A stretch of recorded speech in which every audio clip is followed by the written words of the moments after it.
উপলক্ষে উদয়পুর জামজুড়ি এলাকার বাসিন্দা স্বপ্না বর্মন নামে এক মহিলা আত্মীয়র বাড়িতে যায়।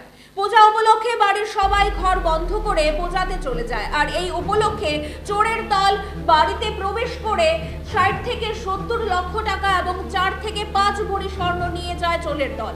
বাড়ির লোকজন গতকাল রাতে বাড়িতে এসে দেখে মূল গেটে তালা লাগানো থাকলেও ঘরের তালা ভেঙে চোরের দল ঘরে প্রবেশ করে।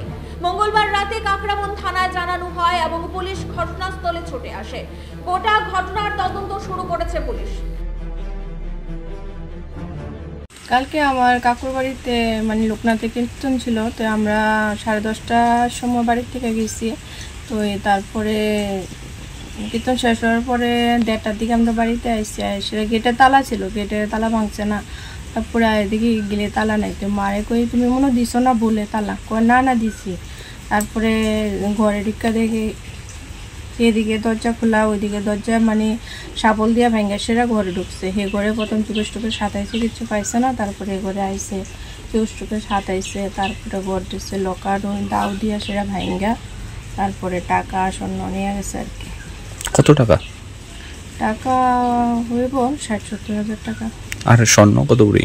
স্বর্ণ 4-5 ভরি হইব। 4 বছর। আর কিছু এমনি কাগজ টাগজ নিচ্ছে না, এটিএম কার্ড ফালে গেছে। এমনি লন্ড ভন্ড করে গেছে? লন্ড ভন্ড বেশি করছে না, মানে তারা তো পায়া লেছে জিনিসটা, মানে পায়েছিরা যেটা পাইছিরা তো পায়া নিচ্ছে। কোন থানার পুলিশ এসে গতকাল? কাকরাবন থানা। রাত্রি?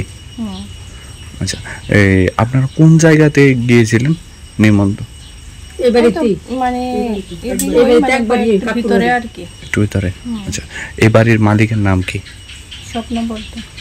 স্বপ্না বর্তন। বর্তন। বাবা তো মারা গেছে। আপনার মা?